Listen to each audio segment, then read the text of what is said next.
Club ফুটবলের দল বদলের খবর। স্পেনের অধিনায়ক রদ্রিকে দলে ফেরানোর পথে জায়ান্ট বার্সেলোনা। এই মিডফিল্ডারকে বার্সায় যোগ দেওয়ার ব্যাপারে ক্লাবটির ক্রীড়া পরিচালকের সম্মতির বিষয়টি নিশ্চিত করেছে স্প্যানিশ গণমাধ্যম মার্কা। এর মধ্য দিয়ে রিয়াল মাদ্রিদে যাবার আর কোনো সুযোগই থাকলো রদ্রির। মূলত তার কাছ থেকে ইতিবাচক ইঙ্গিত পাওয়ার পর তাকে দলে টানার আনুষ্ঠানিক প্রক্রিয়া শুরু করেছে বার্সেলোনা। ফ্র্যাঙ্কি ডি ইয়ং এর দীর্ঘমেয়াদী চোটের কারণেই রদ্রিকে দলে নেওয়ার পরিকল্পনা হাতে নেওয়া বার্সার।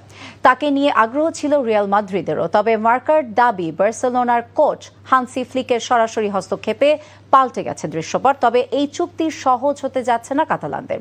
রদ্রির দলবদল ফি 5 কোটি ইউরোর কম হবে না বলে জানিয়েছে মার্কা।